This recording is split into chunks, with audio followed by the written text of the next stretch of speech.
अगस्त 2021 को 5 हिंदू महिलाएं वाराणसी के कोर्ट में एक मांग रखती हैं कि उन्हें काशी के एक मस्जिद में पूजा करने की अनुमति दी जाए। उनका कहना था कि इस मस्जिद में हमारे भगवान शिव, माता श्रृंगार गौरी, गणेश जी और हनुमान जी हैं और इसीलिए इसके अंदर जाके हमें पूजा करने की परमिशन दी जाए। अब वाराणसी का कोर्ट इनकी इस मांग को कंसीडर कर लेता है और 2 साल बाद 2023 को आर्कियोलॉजिकल सर्वे ऑफ इंडिया को इस मस्जिद पे साइंटिफिक रिपोर्ट बनाने को कहता है, ये जानने के लिए कि क्या इस मस्जिद से पहले इधर मंदिर था या नहीं। आर्कियोलॉजिकल सर्वे ऑफ इंडिया की टीम लगभग 5 महीने तक इस मस्जिद पे रिसर्च करती है और 25 अप्रैल 2024 को जब उनकी ये रिपोर्ट बाहर आती है तो ऐसे तथ्य निकल कर आते हैं जिन्हें देखकर सभी के होश उड़ गए। लेकिन इस रिपोर्ट में ऐसा भी क्या था, ये जानने से पहले ये जान लो कि भारत में मंदिर बनाने की ये मांग असल में शुरू हुई कहाँ से। असल में 1984 में भारत के अलग अलग क्षेत्रों से 584 साधु और संत दिल्ली आते हैं और वो डिमांड करते हैं कि उन्हें 3 मंदिर वापस बनवाने हैं। काशी में शिव जी का मंदिर,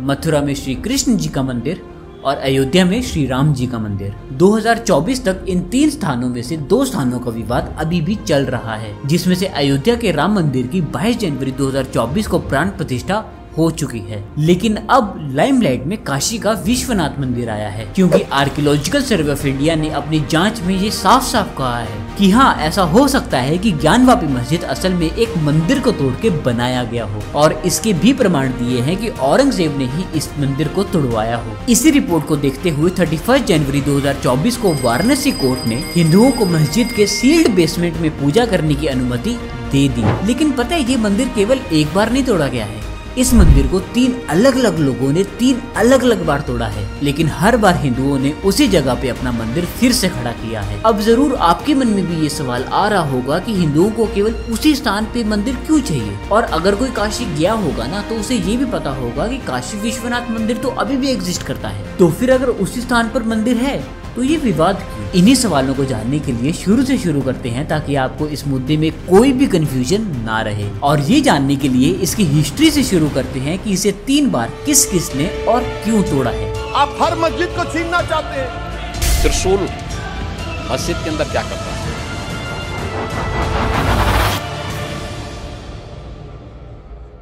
हमारी कहानी शुरू होती है स्कंद पुराण से। स्कंद पुराण में काशी के इस मंदिर को विश्वेश्वर मंदिर कहा गया है। असल में स्कंद पुराण में ही इस मंदिर को 12 ज्योतिर्लिंगों में से एक ज्योतिर्लिंग कहा गया है। इसकी हिस्ट्री शुरू होती है 11th सेंचुरी से। रिटन रिकॉर्ड्स के हिसाब से सबसे पहले राजा हरिश्चंद्र महोरत्र 11th सेंचुरी में काशी में महादेव जी का एक मंदिर बनाते हैं। फिर कुछ समय बाद मोहम्मद गौरी भारत आता है और वह अपने रास्ते में पड़ने वाले कई मंदिरों को तोड़ देता है। इन्हीं मंदिरों में से एक मंदिर था काशी का ये विश्वेश्वर मंदिर। असल में गौरी इस मंदिर को तोड़कर रजिया मस्जिद के नाम से एक मस्जिद बनवाता है। फिर जब वह भारत छोड़कर गया तो कन्नौज के राजा जयचंद्र इस रजिया मस्जिद को फिर से तुड़वा देते हैं और फिर से महादेव जी का एक भव्य मंदिर स्थापित कर देते हैं और वह इस मंदिर को सिद्धेश्वर मंदिर कहते हैं। अब इसी दौरान दिल्ली में अरबिक रूलर्स का शासन शुरू हो ही रहा था, तो दिल्ली सल्तनत से कुतुबुद्दीन ऐबक आया और उसने महाराजा जयचंद्र की हत्या करके उनके राज्य के सभी मंदिरों को तुड़वा दिया।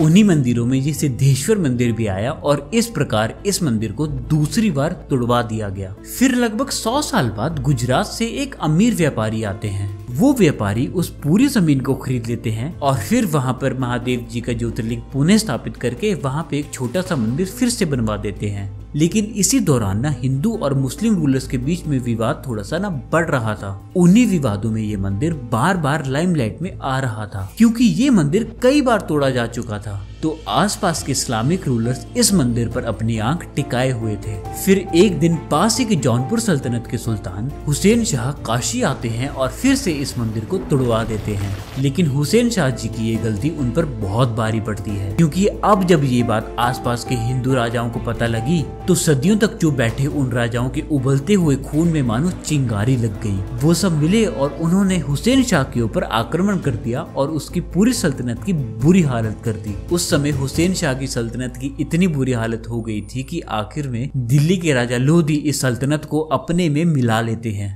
अब कई साल गुजरते हैं। इस समय काशी के इस जगह पे ना ही कोई मंदिर था और ना ही कोई मस्जिद। लोधी डायनेस्टी शासन से जाती है और अकबर का राज शुरू हो जाता है। अब अकबर एक ऐसा राजा था ना जो राजपूत राजकुमारियों से विवाह करता था। क्यों?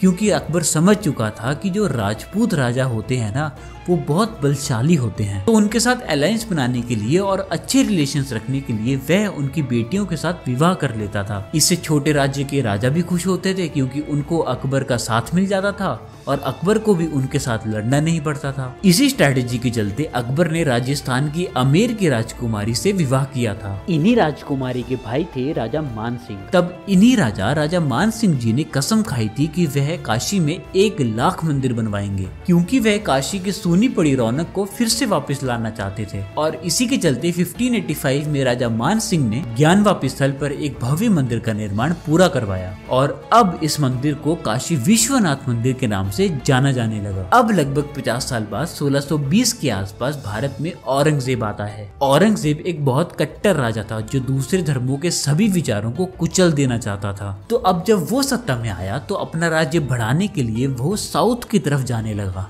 और वहाँ पे उसका सामना हुआ छत्रपति शिवाजी महाराज जी से।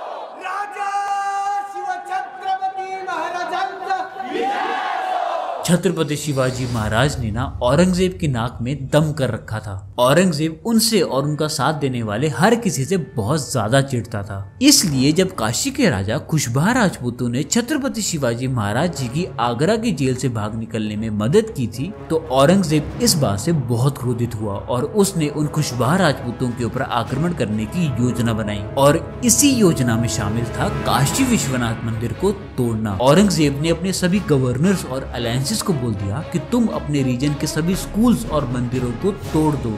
और ये बात ना याद रखना, हम इसके बारे में थोड़ी आगे भी बात करेंगे। काशी विश्वनाथ मंदिर को तोड़ दिया जाता है और मंदिर के ही अवशेषों से वहाँ मस्जिद बनवा दिया जाता है। अब रिपोर्ट्स के हिसाब से यही वो मस्जिद है जो ज्ञानवापी मस्जिद के नाम से आज जाना जाता है। और जब औरंगजेब का शासन खत्म होता है तो काशी का राजपाट अवध के नवाबों के पास चला जाता है और फिर यही नवाब इस चीज का ध्यान रखते हैं कि इस मस्जिद को तोड़कर फिर से मंदिर ना बनवाया जा सके। लेकिन फिर आई इंदौर की रानी अहिल्याबाई होलकर।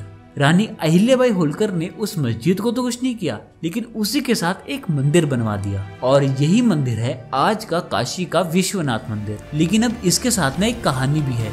कहा जाता है कि उन्होंने यहाँ पे एक काम भी किया था। उन्होंने पुराने मंदिर से बची नंदी जी की मूर्ति को नए ज्योतिर्लिंग की तरफ नहीं करवाया, उन्हें जैसा था वैसे ही रहने दिया ताकि अगली पीढ़ियों को याद आता रहे कि असली ज्योतिर्लिंग वही है जहाँ नंदी जी देख रहे हैं। और इसीलिए आज भी नंदी जी का मुंह मंदिर की जगह मस्जिद के आंगन की तरफ है और इसी के साथ एक जगह मंदिर भी बन गया और मस्जिद भी, जो आज भी वैसे के वैसे ही है। लेकिन अभी भी ना ही हिंदू पूरी तरीके से संतुष्ट थे और ना ही मुस्लिम्स। फिर इसके बाद जब ब्रिटिश राज आया तब भी दोनों पक्ष ब्रिटिशर्स के पास गए और उनसे सुलह करवाने की मांग की। तब ब्रिटिशर्स ने भी इस मस्जिद का सर्वे करवाया। ब्रिटिशर्स के साइड से मिस्टर जेम्स इस मस्जिद का सर्वे करते हैं और 1832 में वह अपने सर्वे में 2 स्केचेस सबमिट करते हैं। पहले सर्वे में वह ज्ञानवापी मस्जिद को बनारस के विश्वेश्वर मंदिर के रूप में चित्रित करते हैं और दूसरे चित्र में वह मंदिर के स्ट्रक्चर के आर्किटेक्चर को दिखाते हैं। अब इस फोटो को ध्यान से देखो।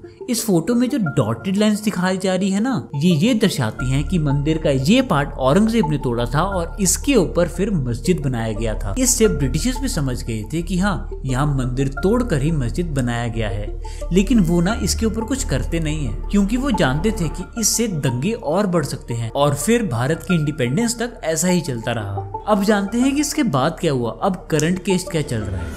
अब ये पार्ट ना सबसे ज्यादा इम्पोर्टेंट है तो इसको ध्यान से सुनना। इंडिपेंडेंस के बाद भी इस लैंड के ऊपर डिस्प्यूट्स चल रहे थे। कई कोर्ट्स में प्ली की गई, कई केसेस भी किए गए, लेकिन सबसे इम्पोर्टेंट केस था 2021 का केस। असल में हुआ यूं कि 2021 में 5 हिंदू महिलाएं वाराणसी कोर्ट में एक पिटीशन फाइल करती हैं। उस पिटीशन में वह कहती हैं कि उन्हें मस्जिद के पीछे श्राइन में पूजा करने की परमिशन दी जाए। वाराणसी कोर्ट उनकी इस पिटीशन को सुन लेते हैं और एक कमीशन अपॉइंट करते हैं। उस कमीशन को वह कहते हैं कि आप जाओ और उस मस्जिद के अंदर एक वीडियोग्राफिक सर्वे कर आओ। अब वो सर्वे हुआ और 16 मई 2022 को एक वीडियो बाहर आया। उस वीडियो में एक स्ट्रक्चर दिखा जिसे हिंदू शिवलिंग कह रहे थे और मुस्लिम्स कह रहे थे कि ये तो बस एक फवारा है। इस वीडियो से विवाद और बढ़ गया। फिर 21 जुलाई 2023 को वाराणसी हाई कोर्ट ने आर्कियोलॉजिकल सर्वे ऑफ इंडिया को ग्राउंड पेनिट्रेशन रेडार सर्वे टेक्निक का इस्तेमाल करके एक डिटेल्ड और साइंटिफिक सर्वे करने को कहा और बोला कि पता लगाओ कि क्या सच्ची में मंदिर को तोड़कर ही मस्जिद बनाया गया है। एक डिटेल्ड और साइंटिफिक सर्वे करने को कहा और बोला कि ये पता लगाओ कि क्या सच्ची में मंदिर को तोड़कर ही मस्जिद बनाया गया था। लेकिन इस सर्वे को ना रोकने की पूरी कोशिश की गई।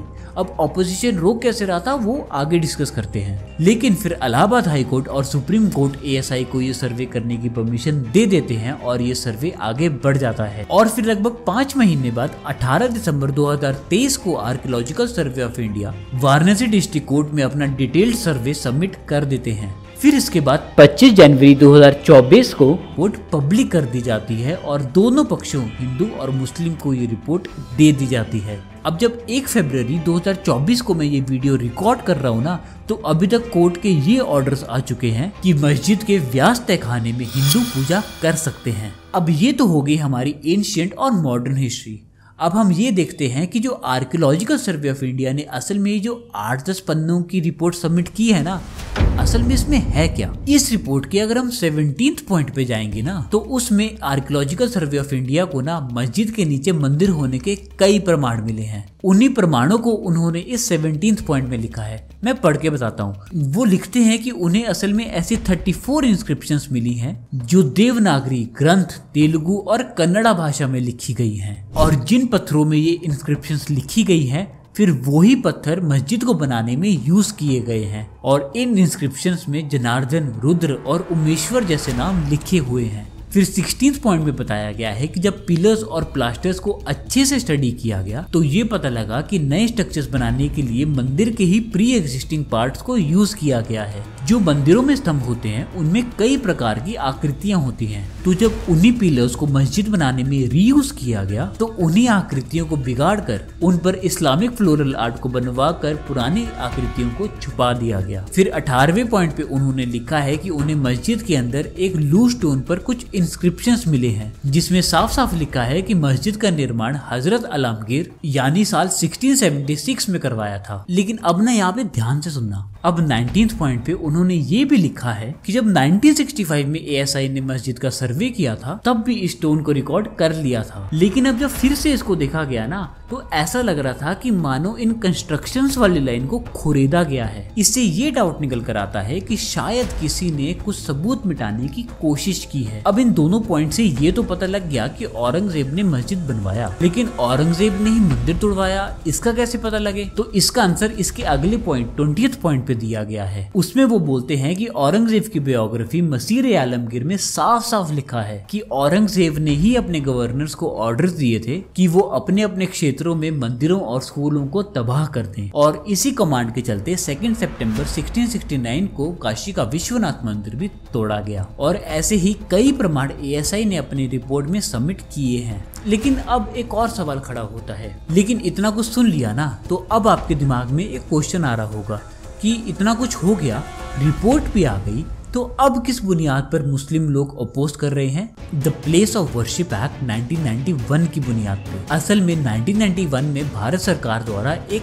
एक्ट बनाया गया था, प्लेसेस ऑफ वर्शिप एक्ट 1991। इस एक्ट के अनुसार 15 अगस्त 1947 से पहले पूरी इंडिया में जो भी प्लेसेस ऑफ वर्शिप जैसी भी होंगी वो वैसी की वैसी ही रहेंगी। इसके अनुसार 15 अगस्त 1947 से पहले बनाया गया कोई भी मंदिर मस्जिद नहीं बन सकता और कोई भी मस्जिद मंदिर नहीं बन सकता, सिर्फ एक एक्सेप्शन के साथ श्री राम जन्मभूमि का। और इसी एक्ट के चलते मुस्लिम्स ये बोल रहे हैं कि अब मस्जिद को तोड़ा नहीं जा सकता। अब इसके आगे कुछ हुआ नहीं है, इसके आगे कुछ होगा तो मैं उसके ऊपर वीडियो बना के आपको बता दूंगा। अब मैं पूरी वीडियो को छोटे में समराइज कर देता हूँ। हिंदुइज्म में महादेव जी के 12 दिव्य स्थान बताए गए हैं, जिन्हें 12 ज्योतिर्लिंगों के नाम से जाना जाता है। इन्हीं 12 ज्योतिर्लिंगों में से एक ज्योतिर्लिंग है काशी विश्वनाथ मंदिर। माना जाता है कि इन 12 स्थानों पे शिवलिंग स्वयं प्रकट हुए थे और हर ज्योतिर्लिंग महादेव जी के एक अलग मैनिफेस्टेशन को दिखाता है। अब आज की डेट में जो मंदिर काशी में है वो रानी मीराबाई होलकर द्वारा बनवाया गया है। और अगर आप आज भी उस मंदिर में जाओगे तो उस मंदिर की सबसे पुरानी प्रतिमा नंदी जी की प्रतिमा मंदिर में शिवलिंग की तरफ ना होकर एक दीवार की तरफ मुंह किए हुए है। और कहा जाता है कि नंदी जी की ये प्रतिमा आज भी उस शिवलिंग की ओर मुंह किए हुए है जो ज्ञानवापी मस्जिद के आंगन में है।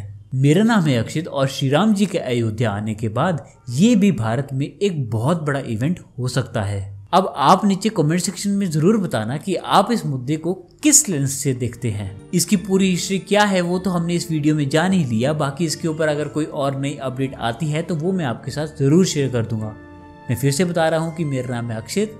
मैं आपको मिलता हूँ अगली वीडियो में, तब तक के लिए देखते रहिए स्टोरीज विद अक्षित।